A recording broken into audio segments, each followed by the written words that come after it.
자, 여러분 안녕하세요. 자, 부가가치세 본문 내용 관련된 두 번째 테마예요. 신용카드 관련된 매출 매입에 대한 서식이 두 개가 있습니다. 물론 이제 뭐 우리가 대손세액 공제 신고서도 중요하고 의제매입세 공제도 중요하고 한데 이게 신용카드가 매출도 있고 매입도 있으니까 작성할 때 이게 뭔지 모르고 작성하면 막 되게 헷갈리거든요. 그래서 이번 시간에는 신용카드 매출 전표, 그다음에 신용카드 매출 전표 수령이면 사실 매입이거든요. 근데 이제 서식 이름이 신용카드 매출 발행금액 집계표, 신용카드 매출 전표, 수령 명세서.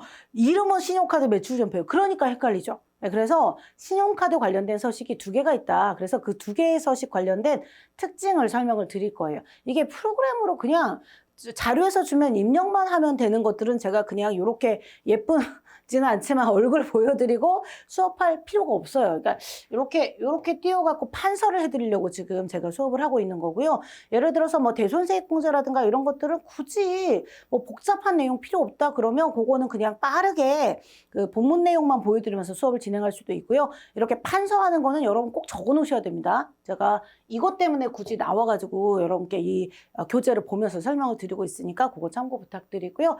자, 제목 3번 신용카드 매출 전표 등 수령 명세서가 있고 그 다음에 조금 가서 보시면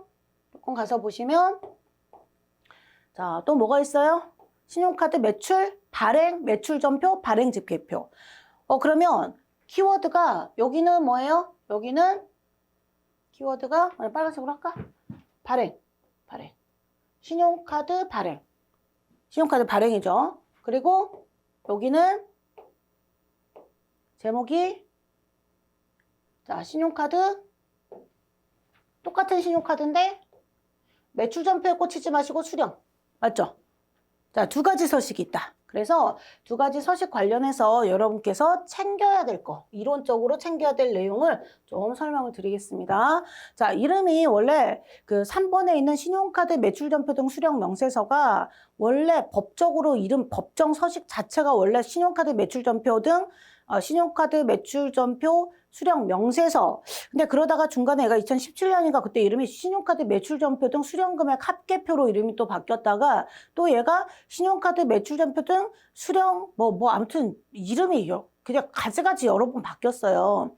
네, 그래서 사실 저희 실무에서는 신용카드 매출전표는 아니고 신용카드 수령명세서 이래버리거든요. 줄여서 뭐 하도 많으니까 이름이. 근데 같은 건데 이렇게 불렀다가 법을 또 바꿔서 이름을 또 바꾸고 이름이 뭐가 그렇게 중요하다고 자꾸 개정을 했는지 모르겠어요. 그래서 이번에 또 바뀌어서 그러면 서식 메뉴 이름이 바뀌잖아요. 그래서 예전에 이제 책 개정할 때 내용은 하나도 바뀐 거 없는데 그 서식 이름 바뀐 것 때문에 그림 캡처 다 다시 뜨고 전 제가 직접 다 그 예전에도 처음에 책 쓸 때부터 다 직접 캡처를 다 뜨니까 근데 왜 안 그러면 엄하게 조금 그 잘못된 부분을 캡처 뜨면 제가 나중에 고치기가 힘들거든요. 사고를 쳐도 제가 쳐야 고치니까 알고 고치잖아요. 그래서 일단 자꾸 그림에서 이제 그 이름에 학생들이 예민하니까 왜냐하면 다른 건 줄 아시고 그래서 이제 어느 정도 노하우가 쌓이고 나서는 여러분께 말씀드려요. 같은 거예요. 그러니까 걱정하지 마세요. 그림을 다른 걸 드린다는 게 아니고 어딘가에서 실무에서는 신용카드 수령 명세서 이렇게 얘기를 하거든요. 다 생략하고 그냥 간단하게 신용카드 수령 명세서 이렇게 해버리면 분명히 우리 회사 팀장님이 자꾸 신용카드 수령 명세서라고 하는데 메뉴 뒤져봤는데 아무것도 없어. 신용카드 매출 전표 등 수령 명세서 또는 때로는 그 버전별로 신용카드 매출 전표 등 수령금액 합계표 뭐 이런 식으로 이름이 바뀌는데 결국 포인트는 뭐다? 신용카드 수령이 포인트예요. 그쵸? 자, 그래서 신용카드 그냥 매출 전표 등 이게 매입 전표라고 하면 좋은데 꼭 법정 서식을 신용카드 매출 전표 수령이라고 해놓거든요. 좀 편하게 좀 살지. 신용카드 매입 전표, 신용카드 매출 전표 하면 얼마나 좋아. 그렇게 안 돼 있어요. 법정 서식이 법의 서식 이름이 그렇게 안 돼 있으니까 우리 메뉴도 그렇게 될 수가 없어요. 알아들으셔야 돼요. 신용카드 매출 전표는 그냥 영수증 이름인 것이고 신용카드 매출 전표 등 수령 명세서. 얘가 사실 이제 회사 프로그램별로 이게 자체 구축 ERP, 그러니까 자체 ERP를 갖고 계신 분들은 그 자체 ERP 구축할 때 그 당시 법이 수령금액 합계표였으면 그 이름으로 그냥 돼 있을 수도 있어요. 같은 거예요. 그래서 수령명세서, 다른 말로 수령금액, 옛날에 이제 쓰던 이름이니까 수령금액 합계표라고 해도 같은 거다. 아셨죠?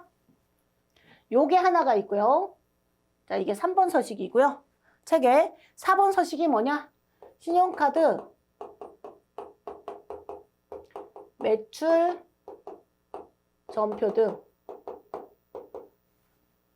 발행금액 집계표. 발행금액 집계표. 발행금액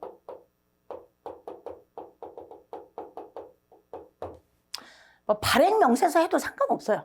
발행금액 집계표, 뭐 발행명세서, 발행집계표. 발행금액 빼고 발행집계표 하셔도 돼요. 자, 그래서 일단 여기서 보시면 요걸로 할까? 자, 여기에 수령이야. 수령.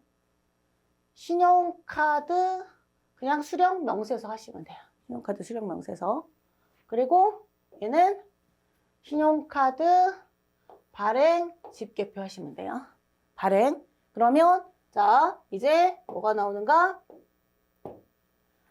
수령했으니까 나는 누구이다? 우리 회사. 우리 회사. 이 시험 문제에 있는 회사. 우리 회사는 누구이다? 공급자. 부가가치세는 공급자냐 공급하는 자냐 그것만 보시면 돼요. 나는 매입자다. 수령. 영수증 수령은 누가 해요? 편의점에서 뭐 과자 샀어요. 편의점에서 과자 사시면 판매자는 영수증 발급. 구매자는 영수증 수령. 맞죠? 안 받으세요? 받아야지. 자, 그래서 우리가 자, 수령 딱 나오는 순간 우리 회사는 누구다? 나는 매입자이다. 매입자이다. 그럼 뭘 고민하셔야 돼요? 매입세 공제가 되느냐 안 되느냐. 나는 매입자이다. 공급받는 자이다. 따라서 신고서 관련해서는 매입세 공제가 되느냐 안 되느냐. 그래서 매입세 공제 여부를 따져야 돼요. 그 다음 신용카드 매출 발행 집계표. 발행이에요. 여기는 여러분 신용카드로 과세 매출 하시면 신고서에 몇 번 칸인지 혹시 아세요? 기억나야지. 3번 칸. 아, 기억 안 나도 돼요. 책 찾아보세요. 책 찾아보시면 부가가치세 신고서에 과세 신용카드 등 3번 칸이에요. 얘가 자, 신용카드 매출을 하고요. 영수증을 신용카드 등을 발행을 해줘. 신용카드 매출 전표 등, 그러니까 영수증이 신용카드 전표다. 그러면 신용카드 결제가 된 거죠. 그러면 얘는 일단 부가가치세 신고서에 나는 누구다? 공급자, 매출자이다. 매출이잖아, 발행. 그러면 자, 부가가치세 신고서에 얘가 들어가야 돼요. 얼마? 얘가 얼마가 아니고 몇 번? 3번 칸에. 3번 칸에 입력이 돼야 되는데 이게 신용카드 매출을 하면서 여기는 이제 발행금액 집계표가 어떨 때 이제 우리가 작성을 해야 되냐면 자, 거래처에서 물건을 공급가액 100억은 안 되고 100억. 공급가액 100만 원에 부가가치세 10만 원짜리를 외상으로 사갖고 간 거예요. 그럼 우리는 상대방한테 외상으로 판매를 했어요. 외상으로 판매를 하면 인도일이 공급식이기 때문에 맞죠? 인도일에 돈 못 받았어도 세금계산서 발급하셔야 되거든요. 자, 세금계산서 발급이 됐어요. 됐는데 이분들이 오셔서 현금으로 안 주고 미안한데 내가 지금 현찰이 없어서 카드 결제하면 안 될까? 받아요 말아요? 저 현찰로 주세요. 알았어요. 다음에 드릴게요 하고 띄어먹히죠. 카드로 결제한다고 해도 받아야지. 그래서 일단 세금계산서가 발급이 돼버렸는데 나중에 원래 여러분 보세요. 세금계산서 발급과 신용카드 전표는 동시 발급하시면 안 돼요. 그런데 방금 이 경우 일단 외상거래를 해서 세금계산서가 발급이 됐어. 그건 적법한 거예요. 그런데 나중에 와서 대금의 결제수단으로 카드 결제가 된다 그러면 그건 못 막아요. 어쩔 수 없죠. 나중에서 저희가 현찰이 없어서 보통예금 계좌에 잔고가 빵이라 카드 결제라도 하면 안 될까요? 돈 빨리 내놔 그랬더니 그럼 카드로라도 결제해드릴까요? 카드라도 받아야지. 맞죠? 그래서 이렇게 대금 결제가 카드로 된 경우에는 부득이하게 어떤 경우가 생기냐면 세금 같은 매출 한 건인데 자 여기에 한색으로 바꿔서 분명히 매출은 한 건인데 얘가 자 세금 계산서도 발급되고 동시에 신용카드 매출 전표도 발급이 동시에 돼 있다. 그러면 자 매출은 한 건이니까 부가가치세 신고서에 한 번만 반영하면 되죠. 근데 보세요. 영수증이 지금 두 건이에요. 어떻게? 세금계산서란 영수증도 매출세금계산서가 있고 신용카드 전표도 있어서 얘가 자 세금계산서를 10%짜리 보통 10%짜리니까 발급하면 내가 우리 1번 칸에 부가가치세 신고서에 몇 번 칸? 내가 1번 칸에도 반영되고 3번 칸에도 반영되는 중복으로 매출이 두 건이 들어가는 일이 생겨요. 아, 그러면 안 되겠다. 그래서 그럼 어떻게 하셔야 돼요? 세금계산서와 신용카드 전표 중에 뭐가 메인이에요? 얘가 메인이니까 얘는 살려놓고 얘는 안 들어가게 해줘야 돼. 어땠을 때? 영수증이 두 건, 매출에 대해서 두 건 중복 발급이 됐을 때, 세금계산서와 신용카드 전표가 동시 발급이 됐을 때. 그래서 이게 분명히 신용카드로 100만 원, 110만 원이 긁혔는데 그거는 세금계산서로 이미 들어가 있으니까 그거는 3번 신고서 칸에 안 넣을 거예요 라는 서식이 요거예요. 요거. 이 서식이 뭔지를 알고 계셔야 돼요. 아, 문제풀이는 간단해요. 뒤에 연습 문제 풀어보시면 문제풀이는 간단한데 뭔지 모르고 푸시면 왜 어떨 때는 서식이 분명히 신용카드인데 이 서식이랑 이 서식이 다르니까 의미를 이해를 못 하시거든요. 그래서 이 서식이 왜 필요한지 그리고 왜 작성하는지 설명을 드렸어요. 그럼 이제 약간 요거 이제 설명한 김에 이거부터 설명을 드릴게요. 신용카드 매출 발행 집계표, 그러니까 줄여가지고 신용카드 매출 발행 집계표라고 할 건데 신용카드 매출 전표 등 발행 금액 집계표 또는 신용카드 매출 전표 등 발행 집계표 뭐가 됐든 발행이야 발행 집계표는 언제 작성하는가? 이거는 대상이 뭐냐? 자 작성 대상을 자 이 발행 집계표의 작성 대상 첫 번째 과세 매출인데 로써 세금 계산서와 신용카드 등이 영수증이 중복해서 발급된 경우에는 자 신고서에 세금계산서 요거 세금계산서 매출로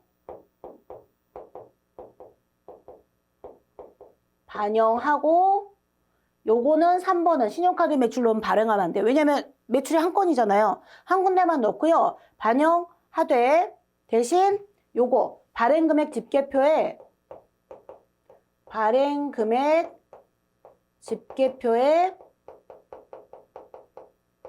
중복 발급이라고 기록을 해놔야 국세청이 이거 뭐야? 라고 물어봤을 때 대답을 할 수가 있거든요. 그 서식이에요. 이 서식이 무슨 서식인지 알고 입력하시면 되게 쉬워요. 자, 그러면 여러분 보세요. 제가 만약에 편의점에서 빵을 2,000원짜리를 공급가액 2,000원짜리 부가가치세 200원 그래서 사실 최종 소비자 가격은 2,200원짜리를 샀어요. 제가 편의점에 가서 2,200원짜리를 샀어요. 그럼 신용카드로 카드 결제했다. 또는 현금 영수증을 받았다. 현금 결제하고. 그러면 영수증 발행 금액은 공급 대가예요? 공급 가액이에요? 아, 공급 대가, 공급 가액 지금 구분 못하면 안 되지? 공급 가액은 부가가치세 제외된 금액. 2,200원이다 그러면 신용카드 발행이 2,000원짜리가 되는 거예요? 2,200원짜리가 되는 거예요? 2,200원짜리가 되는 거죠. 따라서 여기에 발행 금액이라고 하는 거는 여기에 자, 발행 금액이라고 하는 거는 뭐다? 공급, 부가가치세를 포함한 공급 대가를 기록해야 된다. 요거를 서식 작성할 때 해드릴 거예요. 왜? 생각해보세요. 신용카드 발행은 카드 결제가 됐다 그러면 카드 결제가 된 금액은 그러니까 카드로 100% 뭔가 거래를 할 때 카드로 100% 결제가 됐다 그러면 결제 금액에는 부가가치세가 포함돼 있다 안 돼 있다? 돼 있다. 그러니까 부가가치세 포함된 금액을 서식에 집어넣으시는 거예요. 여기까지. 이해하셨어요? 서식 선생님 어떻게 생각하는지 모르겠어요. 괜찮아요. 연습 문제 풀면서 해드릴 거니까. 근데 뭔지 알고 입력하셔야 돼요. 네, 이거를 그냥 제가 얼굴 판정 안 하고 그냥 교재만 보여드리고 우리 그 실기 연습 문제 일반 전표, 매매출 전표 입력 연습 문제 풀듯이 풀어드리면 그냥 화면은 멈춰있고 계속 목소리만 들리니까 정리가 안 돼서 더 헷갈려 하시더라고. 그래서 이렇게 판서를 마치 이론 강의처럼 해드리는데 이거 이론 강의 아닙니다. 진짜 실무상 되게 중요한 실무 시험을 보기 위한 가장 중요한 꿀팁 중에 하나예요. 알아놓으셔야 되고요. 책에도 있지만 하시고 두 번째는 이게 과세 매출만 중복 발급이 아니에요. 그럼 뭐야? 또 입력한에 면세도 있어요. 면세 매출도 그러면 면세 매출은 뭐랑 중복돼요? 면세에 대한 영수증, 적법한 영수증 뭐죠? 계산서. 그래서 만약에 계산서라는 영수증하고요. 계산서와 이게 면세 영수증 뭐가? 신용카드 등이 중복 발급 되었을 때 입력하는 거고요. 자, 이렇게 입력하시는 거예요. 근데 여기는 뭐 면세 매출이니까 어차피 그건 부가가치세 신고서에 넣을 건 아닌데 이 발행금액 집계표에 요것도 왜냐면 카드 결제가 됐는데 얘는 과세 매출 아니고 면세 매출인데 계산서 전표 들어갈 때 계산서로 들어가는 거예요.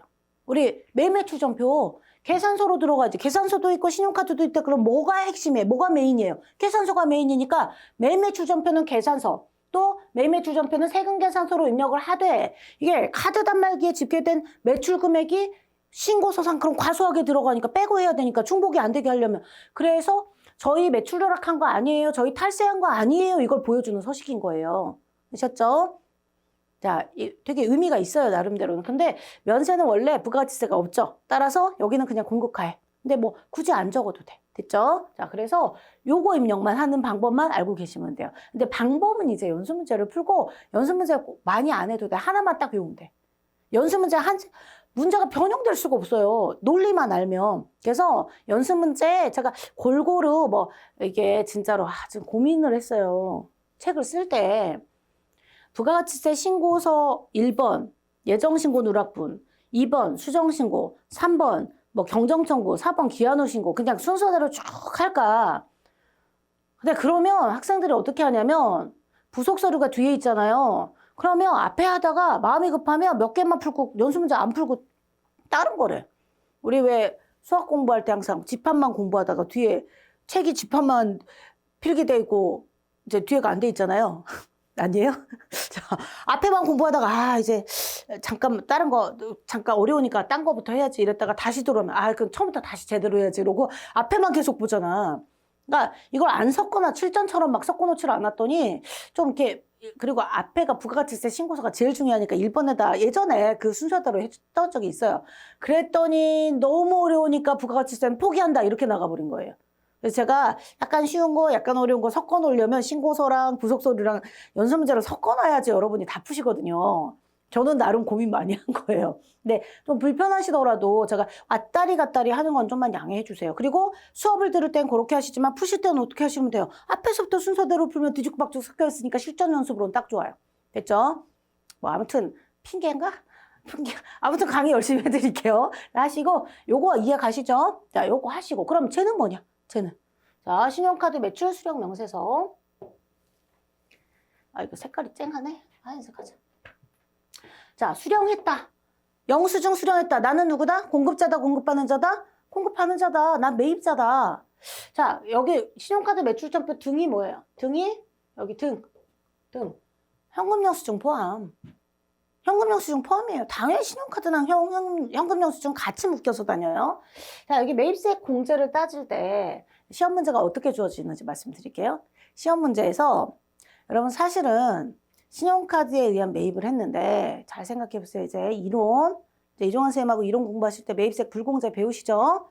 자, 우리가 이제 접대비를 지금 세법에서 기업업무추진비로 이름을 바꿨어요. 그래서 업무추진비라고도 하고 실무상 기업업무추진비라고도 하고 또는 그냥 접대비라고 해도 상관없어요. 서식에 접대비라고도 쓰고 기업 업무 추진비라고도 쓰고 업무 추진비라고도 쓰는데 세 개가 이름이 똑같은 거다. 업무 추진비가 뭐라고요? 접대비, 거래처 선물. 자, 우리 회사가 지금 시계가 고장이 나는데 저도 집에 지금 시계가 전 방마다 시계가 있었는데 병이야. 네, 시계 이거 예전에는 진짜 아날로그 시계 차고 다녔는데 그게 땀 차고 이러니까 그것도 자꾸 안 차게 돼요. 풀러놓고 못 찾고 막 이러니까 휴대폰은 또 불편하고 휴대폰으로 시계 보긴 보는데 그래서 집은 방마다 시계가 있어요. 근데 지금 약간 제가 작업실로 쓰는 방에 시계가 고장이 났는지 그러니까 자꾸 약을 새로 넣어도 건전지를 새로 갈아도 자꾸 이게 뭐가 안 맞더라고요. 그래서 이게 지금 10,000원짜리 시계 저거 땡겨버리고 새 거 살 때가 됐나 지금 그러고 있는데 사무실에도 시계가 만약에 그렇다 그러면 사무실 시계 하나 사야죠. 자, 11,000원짜리라고 칠게요. 그럼 부가가치세가 1,000원이니까. 자, 시계를 하나 사는데 우리 그 거래처에도 보니까 시계가 없어서 사장님 다음번에 올 때 하나 사다 드릴게요. 저 선물 하나 드릴게요. 이랬으면 살 때 그냥 2개 같이 사겠죠. 시계를 2개를 샀어요. 그리고 그 시계를 가지고 이제 카드 전표를 따로따로 이제 끊었다라고 가정해 볼게요. 자, 제가 제 사무실에서 업무하면서 볼 시계, 벽에 붙이는 시계 하나 11,000원짜리, 공급 가액 10,000원, 부가가치세 1,000원짜리. 시계 별로 안 비싸니까 그걸 하나 샀고요. 거래처에 선물로 줄 걸 하나를 샀어요. 그리고 카드 결제를 한 거예요. 똑같은 카드로. 둘 다 법인카드. 얘도 11,000원, 얘도 11,000원. 자, 똑같은 신용카드 전표인데 우리 회사에서 쓸 거는 매입세 공제 돼요? 됩니다. 걔는 입력하시는 거예요. 신고서에. 그런데 거래처에 선물로 줄 거는 거래처에 선물로 줄 시계는요. 계정 까먹기, 기업 업무 추진비, 접대비, 업무 추진비 이렇게 들어가죠. 그러면 매입세 공제 안 해드려요. 이게 매입세 공제가 안 돼도 세금 계산서는 반드시 합계표에 반영 안 하면 가산세가 나오기 때문에 세금 계산서는 공제를 못 받아도 일단 신고서에 공제로 넣었다가 빼야 돼요. 그게 이제 나중에 배우시게 될 그 공제받지 못할 매입세액 명세서에 반영을 해서 일단 세금 계산서는 공제가 되건 안 되건 전부 신고서에 넣었다가 불공제는 다시 밑에서 빼줘야 되거든요. 그 빼줄 때 공제 대상에서 제외시킬 때 쓰는 서식은 나중에 또 배워요. 걔가 공제받지 못할 매입세액 명세서인데 신용카드 전표는요. 신용카드 전표는 카드 전표고 공급자가 그러니까 일단 매입세 공제 요건은 다 충족했는데 걔가 접대비다. 그러면 공제 안 되니까 걔는 일반 전표로 가야 돼요. 매입매출 전표로 오지 말고 뭐 해야 된다? 일반 전표로 가서 차변, 대변 분개만 하는 거고 이게 회사의 비품이다. 회사의 업무에 쓰는 거고 접대비가 아니다. 업무 추진비가 아니다. 그러면 매입세 공제가 돼요. 즉 신용카드 전표는 현금 영수증은 매입세 공제가 될 때만 여기 입력하는 거예요. 그럼 시험 문제가 어떻게 나오는가? 요거 작성하라고 하거든요. 작성을 그냥 맨땅에 불러오는 게 아니고 맨땅에 헤딩으로 작성하라고 그래요. 수기로 직접. 대부분 문제가. 그러면 매입세 공제가 가능한 신용카드 전표하고요. 하고 현금 영수증만 입력을 하는 거고요. 아니에요. 입력이에요. 입력하는 거고요. 그러면 자, 신용카드 전표 현금 영수증인데 매입세 공제가 안 돼. 매입세 공제 안 되는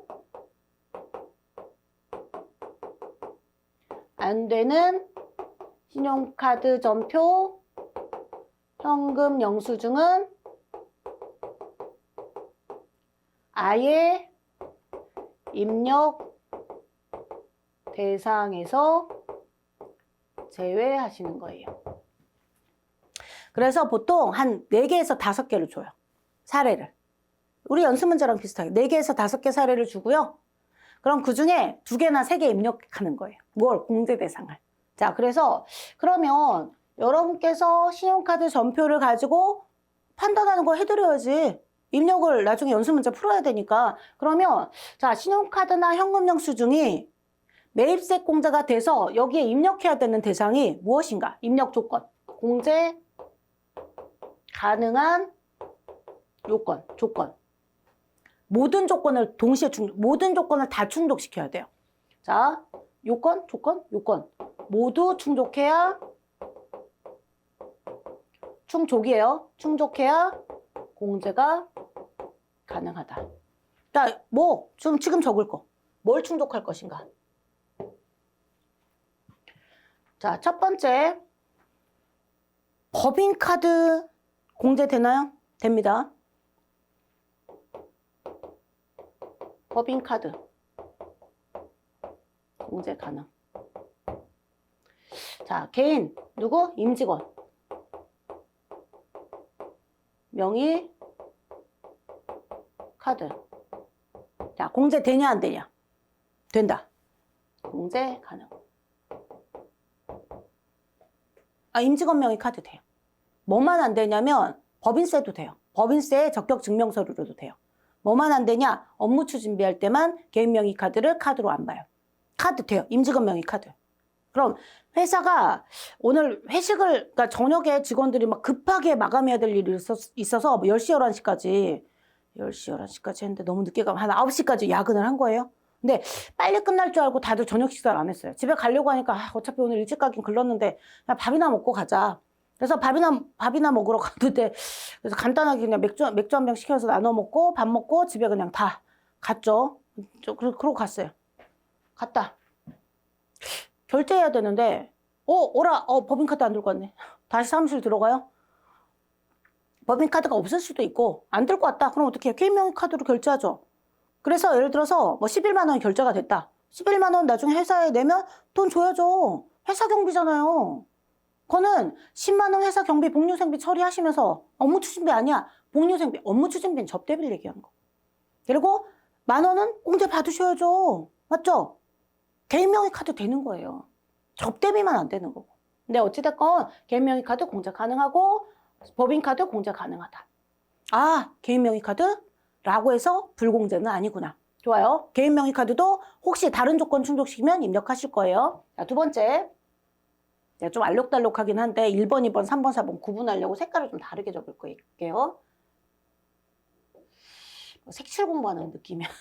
자, 2번. 자, 여러분 이거는 한번 여쭤볼까요? KTX 부가가치세 과세 여객이에요? 면세 여객이에요? KTX. 세법에서는 KTX라고 안 불러. 고속철도. 고속철도 뭐지? KTX. 비싼 여객이잖아요. 과세예요. 시내버스 면세, 시외버스 면세, 우등고속, 심야 우등고속 이런 거 있죠. 우등고속하고 그거보다 좀 더 비싼 게 프리미엄 뭐시기. 그러니까 시내 고급 고속버스 이렇게 세법은 돼 있는데 고급, 우등. 고속버스 중에서 일반 고속은 면세. 근데 그거는 그냥 그렇고 고급 고속, 우등고속, KTX. KTX는 고속버스보다 훨씬 비싸죠. 부산 왕복 한 번 갔다 오려면 거의 뭐 사실 부산역만 찍고 오려고 해도 거의 20만 원 가까이 들잖아요. 아, 특시를 안 타면 좀 낫나? 한 15만 원 드나? 너무 비싸요. 근데 대신 빠르니까 좋잖아. 그렇죠? 자, 그래서 뭐 항공기 이런 것들 과세 여객 있잖아요. 과세되는 여객을 이용을 한 거예요. KTX 이용했어요. 근데 회사 출장 간 거예요. 그래서 법인카드로 깔끔하게 법인카드 뭐 개인명의 카드도 되지만 법인카드로 업무 관련성 있고 깔끔하게 그거를 신용카드 점표로 갖고 왔어요. 공제 돼요 안 돼요? 안 돼요. 입력하시면 안 돼요. 왜요? 여객운송업은 세금계산서를 발급 못해요. 전세버스 빼고. 그럼 세금계산서를 발급 못해준, 세금계산서 발급을 못하는 자들이 발급해준 신용카드 점표는 세금계산서 기능이 있을까요? 없을까요? 없죠. 세금계산서 기능이 없으면 매입세 공제를 못 받는 거예요. 따라서 공급자가 누구여야 된다? 공급자가 세금계산서를 발급할 수 있는 자여야 한다. 그러면 뒤집어서 얘기하면 자, 여객운송업 여러분 전세버스는 공급받는 자가 요구하면 세금계산서 발급이 가능해요. 그럼 전세버스 제외. 여객운송업하고요. 여객운송업은 세금계산서 발급 못하는 거예요. 원칙적으로 아무 말 없으면 전세버스 빼고 생각하셔야지. 택시, 고속철도, 항공기 이런 거 하고요. 목욕탕, 이발소, 미용실은 세금계산서 발급 못하죠. 또 목욕탕 그냥 목임이 할게요. 이발소, 미용실은 목욕 서비스, 이발 서비스, 미용 서비스 걔네들은 소비가 같이 일어나 버리기 때문에 매입세 공제 안 해주려고 세금계산서 발급 막아버린 거고요. 또 입장권을 발행하여 영위하는 사업 등 그냥 두 개만 적을게요. 이렇게 등. 여객운송업, 모기미 등, 목욕탕, 이발소, 미용실, 여객운송, 전세버스를 제외한 여객운송. 시험에서 면세, 시내버스라고 주지는 않을 거야. 왜냐면 이건 매입세 공제 여부를 따지는 거라 과세대는, 내가 알아서 적을게. 과세대는 여객운송. 근데 어차피 면세는 입력 안 하니까 과세 대상 여객운송은 입력 안 한다, 면세에도 입력 안 한다니까 뭐 큰 상관은 없겠네. 그쵸? 그래서 입력 안 한다니까 그냥 지울게요. 어차피 입력 안 하는 걸 제가 지금 적을 거라서 입력하는 걸 적을 게 아니고. 자, 얘네들은 이 발급한 신용카드, 매출전표, 현금영수증 등은 공제돼요, 안 돼요? 공제 안 돼요. 왜냐면 여객운송업의 여객 서비스에 대해서는 세금계산서 발급을 못하고 세금계산서 대신 카드전표 발급하면 걔는 세금계산서 기능이 없으니까 매입세 공제가 안 된다. 그래서 얘는 매입세 공제가 공제 안 돼. 따라서 여기다가 입력한다 안 한다? 입력 안 한다. 그래서 입력하면 안 된다. 아셨죠? 실기 문제 기출 같은 거 풀 때 나오면 또 추가 예외상에 지금 또 설명드리겠지만 지금 제가 3가지 조건 해드릴 건데 그 3가지 중에 하나만이라도, 그러니까 여기서 해드리는 것만이라도 정확하게 알고 가시면 거의 문제 한 99% 풀릴 거예요. 예외적인 거 몇 개 준다고 하더라도. 자, 하시고, 색깔 이걸로 하자. 자, 그 다음에 3번째. 여러분 원래 세금계산서가 있어도 기업업무추진비는 공제 안 해주죠. 세금계산서가 있어도 안 해주니까 만약에 세금계산서였다라면 54번 불공으로 들어갈 것들.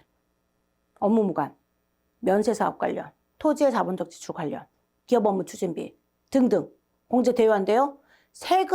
가장 좋은 영수증인 세금계산서가 있어도 안 해주는데 신용카드로 해줄 리가 있나? 그쵸? 그래서 자, 만약에 세금계산서를 받았더라면 세금계산서를 수령했다고 하더라도 54번 불공, 매입매출전표 할 때 54번 불공 코드로 입력해야 하는 것들은 예를 들어 뭐예요? 기업업무추진비, 접대비, 그냥 접대비라고 적어도 뭔지 아시죠? 접대비라든가 면세 사업 관련이라든가 또는 토지의 자본적 지출이라든가 개별 소비세 과세 차량, 또 개별 소비세 좀 줄였을게요. 과세 차량으로서 승용차로서 영업용이 아닌 거에 구입임차 유지 등등 얘네들. 그러니까 원래 54번 불공 코드로 가야 되는 거. 뭐 했을 때 세금계산서를 받아도 공제 안 해주는 것들. 걔네들은 신용카드 전표로도 안 해주고 현금영수증으로도 안 해주는 거예요. 되셨죠? 그래서 얘네들은 하는 것은 공제 안 돼요. 따라서 안 됨이에요. 따라서 입력하면 안 된다. 자, 요거를 모르면 입력이 안 되는 거예요. 사실 입력 방법은 되게 간단해요. 근데 이 내용을 공제냐 불공제냐를 이론으로 해야 되는데 그게 이론 수업을 한다고 되는 게 아니고 서식 작성을 하면서 필요한 것만 여러분이 취하셔야 되거든요. 그래서 이론에서 이종환 쌤이 강의해 주신 내용을 공부하신 걸 베이스로 해서 추가로 이걸 얹어 가셔야 돼요. 아셨죠? 그래서 얘가 자 신용카드 전표나 현금영수증을 수령했을 때 매입세 공제가 되려면 첫 번째 일단 개인 임직원명의 카드, 개인 카드는 되고요. 두 번째 공급자가 세금계산서를 발급할 수 있는 자여야 되기 때문에 여객운송업이나 목욕탕, 이발소, 미용실에서 발급해 준 거는 공제 안 된다. 접대비나 면세사업 관련, 개별소비세, 과세 차량, 구입임차 유지, 걔네들 원래 세금계산서로도 안 되는 애들은 신용카드로도 안 된다. 되셨죠? 그러니까 공제될 때는 입력하고 공제 안 되면 아예 입력 안 하는 거예요. 신용카드 전표, 현금영수증은 어디에? 신용카드 매출전표, 수령명세서에. 되셨죠? 요거 정리 잘 하셔야 됩니다. 요거가 되면 서식 작성은 쉬워요. 이론이 어렵습니다, 오히려. 그러니까 실기를 자꾸 요런 거를 베이스를 제대로 안 깔고 자꾸 프로그램 손가락만 두들기고 있으니까 문제가 약간만 변형돼도 너무 어려워요, 부가가치세 못하겠어요 이런 소리가 나오는 거죠. 그래서 부가가치세 이론 같은 경우는요. 아까 부가가치세 신고서 작성은요. 정말로 이론 베이스 제대로 깔고 기초 이론 제대로 깔고 거기에 이렇게 필요한 것만 딱딱 뽑아갖고 여러분이 이건 거의 외우고 계셔야 돼요. 요거는 제대로 갖고 가세요. 그럼 이건 진짜 실무에서도 제대로 써요. 사실 오늘 제가 부가가치세 실무, 저 한국생산성본부에서 그 부가가치세 법인세, 부가세, 원천세, 연말정산 이런 실무 강의를 2007년 초인가? 뭐 2006년 말인가 아무튼 그때쯤부터 조금 있으면 20년 되거든요. 실무 강의를 회사 거기 이제 회원사들이 상장사들 되게 큰 회사들이 많아서 거기 자체 ERP 쓰시는 분들도 많아서 수기로 부가세 신고서 쓰는 분들도 많거든요. 그래서 한 3일 내내 부가가치세 신고서 쓰는 방법 강의해드리고 왔어요. 죄송합니다. 그래서 목이 약간 쉬어 있어요. 발음이 막 꼬이고 꾀꼬리 같은 목소리 언제 돌아오지? 네, 아무튼 그래서 그거 할 때 요거 2시간 동안 설명해 드렸거든요. 근데 아마 여러분께서 이거 공부하고 그런 상장사나 좀 뭐 아무튼 회사들에 들어가서 업무하시잖아요. 너 어디서 세법 배웠니? 뭔데 이렇게 잘하니? 이런 칭찬을 들으실 수 있기를 기대하고 있겠습니다. 이건 정말 깔끔하게 제대로 정리를 해놓으시면 실무에 진짜 도움되는 실무 수업에서 하고 왔다니까 오늘 똑같은 내용을. 믿어보세요. 약장수 같아도. 열심히 공부하시고요. 암기하셔야 됩니다. 요거는 정리해놓으세요. 자기만의 자료로 정리를 해놓으세요. 이렇게 가시고 여기 이제 닫을게요. 자 이제 교재 봐야지. 교재는 별로 볼 게 없어.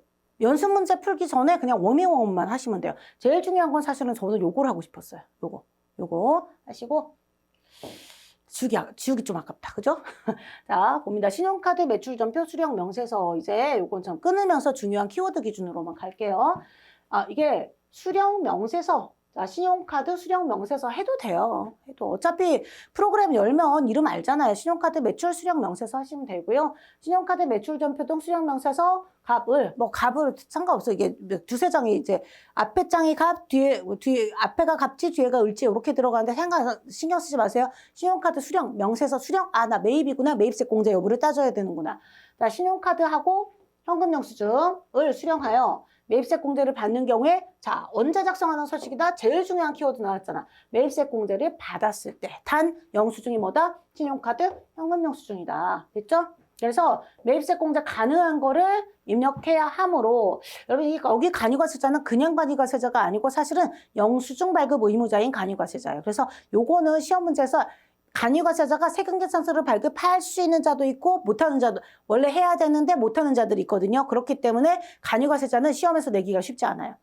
그래서 간이과세자가 직전 연도에 시험 문제에 나오면 뭐냐면 안 헷갈리게 하려면 이 간이과세자는 영수증 발급 의무자이다라고 줄 거기 때문에 제가 헷갈리지 말라고 아예 실기 시험에서는 오류를 방지하기 정답이 오답이 나오면 안 되잖아요. 그래서 간이과세자가 세금계산서 발급을 못하는 자들이어야 입력 안 하는 대상이기 때문에 아예 애매한 건 안 줘요. 그러니까 이제 실기 시험으로 나온다 그러면 세금계산서 발급 못하는 간이과세자를 줄 거기 때문에 제가 이렇게 적어놓은 거라 줄은 안 걷도 돼요. 줄은 안 걷도 되고요. 자, 그냥 그렇거나 하시면 되고.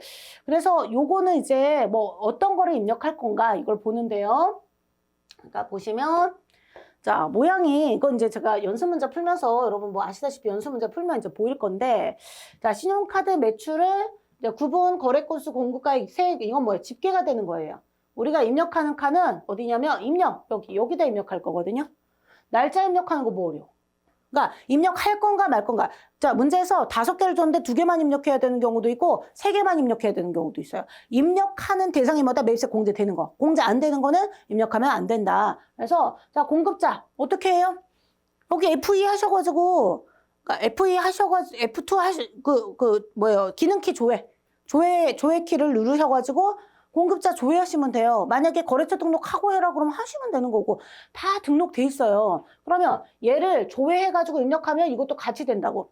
그리고 카드 클릭이 돼요. 그럼 카드도 거래처 등록돼 있어요. 아니면 입력하시면 되고 입력하라고 줄 거예요. 대부분 코드가 등록이 돼 있어요. 그러면 여기서도 코드 조회해갖고 카드 번호. 단 이 카드 번호에 개인 명의 카드 된다 안 된다? 된다. 개인 임직원 명의 카드 되는 거예요. 하시고 그러면 이게 한 건인데 공급가액이 얼마다 세액이다 집어넣어주면 돼요. 공급가액 세액 문제에서 줄 거 아니야. 그래 입력하시면 되는 거지. 그쵸? 입력 방법은 하나도 안 어려워요. 그래서 아까 말씀드린 대로 여기 입력하는 것보다 첫 번째 공급자가 나는 매입자고 나한테 판 상대방이 세금계산서를 발급할 수 있는 자여야 되기 때문에 목욕탕 이발소 미용실이 발행한 거 여객운송업이 발행한 거 안 되는 거고요. 그 다음에 두 번째 거래 만약에 세금계산서를 받아도 접대비 기업 업무 추진비 공제 안 되고 토지 관련 매입세 뭐 개별 서비스 어찌고 저찌고 구입 임차 유지 54번 불공 코드로 들어가야 되는 애들 세금 계산서라면 54번 불공 코드로 입력했어야 될 건데 신용카드 전표면 아예 입력을 안 하고 어디로 가요? 일반 전표로 가야 되는 거. 우리 전산 세무 2급은 전표 입력할 때는 이거는 일반 전표 넣으세요. 이건 매매추 전표 넣으세요라고 해주지만 요 소식에서는 여러분께서 우리가 매매추 전표로 입력한 사실은 매매추 전표로 입력해야 되는 신용카드 전표만 여기다 입력해야 된다. 요렇게만 알고 계시면 돼요. 어려우면 그냥 일단은 공제 대상 신용카드 전표만 입력하고 여기에 입력 안 하는 업무와 관련된 신용카드 전표는 어디로 가요? 원래 일반 전표로 가는 거예요. 되셨죠? 그것만 알아놓으시면 됩니다. 자, 그래서 여기에 보시면 뭐 코드 번호는 됐고요. 임직원 명의카드, 개인 명의카드. 입력한다 안 한다? 입력한다. 됐죠? 그래서 뭐 현금 복지 사업 신용 이거는 문제에서 뭐 복지는 장애인 복지카드 뭐 복지카드라든가 장애인이 아니고 화물 운전자 복지 뭐 이런 걸 준대 시험에 안 나와요. 그래서 회사 법인카드는 이건 뭐야? 딱 봐도 현금 영수증이지. 사업은 회사 법인카드, 신용은 개인명의카드 이런 식으로. 근데 얘가 프로그램 버전 업이 될 때 이름을 잠깐 바꿀 수 있는데 코드는 안 바뀌어요.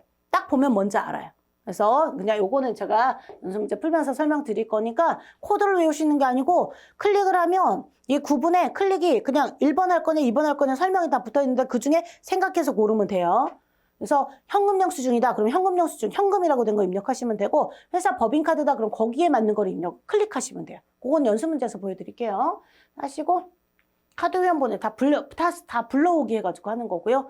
자, 여기서 제일 중요한 게 뭡니까? 결국은 요거죠. 매입세 불공제 대상은 입력하지 않는다. 됐죠? 입력하지 않는다. 여기 매입세 불공제 기업 업무 추진비, 비영업용, 개별 서비스 과세 차량으로서 배기량 천시 초과, 걔네들 구입 임차 유지, 면세 사업, 토지의 자본적 지출 관련은 얘네들은 매입세 공제 대상이 아니므로 입력하지 않는다. 그리고 또 하나 더 입력 안 하는 거 뭐 있었어요? 공급자가 목욕탕 이발소 미용실, 여객운송업. 이것도 계속 반복해서 외우셔야 됩니다. 그리고 서식 입력해보면 그냥 와 힐링된다. 되게 쉽다. 이런 느낌 드실 거예요. 근데 양식은 쉬운데 요 내용을 모르시면 사실 입력 못해요. 손가락은 멈춰있고 작성 방법은 되게 간단한데 알아야 입력할 수 있는 거라서 되게 특이한 메뉴예요. 되셨죠? 하시고 그 다음 신용카드 매출 발행 집계표. 그냥 줄여서 신용카드 너무 길잖아요. 신용카드 매출 발행 집계표 이렇게 부르시면 되고요. 자, 신용카드 매출 발행 집계표가 어디다 이거는 그때 메뉴 모양이 위에 있다 아래에 있다 하니까 메뉴에 서식은 항상 있는데 약간 왼쪽에 있다 오른쪽에 있다 위치는 바뀔 수 있어요. 상관없어요. 그거는. 자, 회사가 발행한 신용카드예요. 신용카드하고 현금 영수증. 신용카드를 구분해서 입력하는 거예요. 신용카드 발행과 원래 어떨 때 입력하는 거라고요? 자, 신용카드에 현금 영수증 포함해서 읽으셔야 돼요. 신용카드하고 세금계산서 계산서가 중요한 게 뭐예요? 동시에 된 거예요. 그러니까 영수증을 매출은 한 건 했는데 영수증을 2건을 중복 발급을 한 거예요. 그랬을 때 자, 그 신고서에는 뭘로 들어간다? 세금계산서와 계산서로 매매출 전표 입력을 하는 거고요. 그리고 신용카드로 그 세금계산서 계산서 들어간 거랑 카드 결제가 같이 중복된 부분을 여기에 집계표에 적어주는 거예요. 그래서 자, 여기 보시면 이렇게 모양이 이렇게 생겼는데 만약에 과세 매출이 110만 원이 카드 결제가 됐는데 걔가 세금계산서도 발급이 됐다. 그러면 자, 만약에 신용카드로 과세 매출이 있었는데 그러니까 110만 원짜리 공급가액 100만 원의 부가가치세 과세 매출을 했고 결제가 카드로 됐다 그러면 카드죠. 신용카드 여기 입력하시는 거예요. 여기 입력 그 금액을 110만 원 입력하시는 거고요. 만약에 예를 들어서 면세 매출인데 현금 영수증 계산서 발급도 됐고 현금 영수증 발급도 됐다 그러면 여기다가 입력을 하시는 거예요. 근데 자 보시면 이거 여기는 뭐냐면 전체 금액 입력하는 거고요. 전체 금액 위에는 그리고 밑에는 자, 신용카드 전표 중 세금계산서 교부 금액 세금 계산서 얼마 했느냐, 계산서 얼마 했느냐. 그래서 제가 요거를 이제 한꺼번에 설명하느라고 말이 좀 꼬였는데 보세요. 여기에 만약에 현금 영수증 발급과 면세 매출 여기에 금액이 얼마가 있는데 그중에 이게 500만 원인데 그중에 300만 원은 계산서가 발급됐다 그러면 이 금액 중에 일부가 여기로 오는 거고요. 그러니까 여기 이 두 금액 이렇게 이거 중에 얘가 여기로 오는 거예요. 근데 그냥 보면 서식이 되게 복잡한데 연습 문제 하나 풀면 아 이거 되게 간단한 거구나 이런 느낌 드실 거거든요. 그래서 일단은 자 여기는 뭐다? 여기는 실제 카드 매출이 또는 현금 영수증 매출이 과세하고 면세 토탈 얼마인지를 적어주는 거고 그 금액 중에서 밑에 세금 계산서 발급 금액, 계산서 발급 금액 여기 3번 칸이 뭐냐면 중복 발급된 걸 넣는 거예요. 위에 거는 자 아까 오해 소지가 있어서 다시 말씀드리면 2번 칸은 뭐냐면 전체 토탈 금액 카드 결제된 토탈 금액 또 현금 영수증 된 전체 금액 근데 그중에 현금 영수증이 1억이 끊겼는데 그중에 500만 원은 면세 계산서가 발급됐다. 그럼 1억 다 적는 거 빼는 거 아니에요? 1억 다 적고 근데 그중에 500이 중복 발급됐다. 이렇게 적어주시는 거예요. 연습 문제 푸시면 뭔 소리인지 알 거예요. 연습 문제 풀면서 다시 한번 안내해 드릴게요. 되셨죠? 이건 서식 외우실 필요 없어요. 그냥 맨땅 헤딩으로 바로 연습 문제 들어가면 이 서식이 언제 작성하는 건지는 이해를 하셨으니까 문제 풀 때 어렵지 않으실 거예요. 그래서 여기 밑에서 세 번째 줄 일단 별표 하나 쳐놓으세요. 이거 밑에 거. 신용카드 매출점표 중 자 신용카드하고 보세요.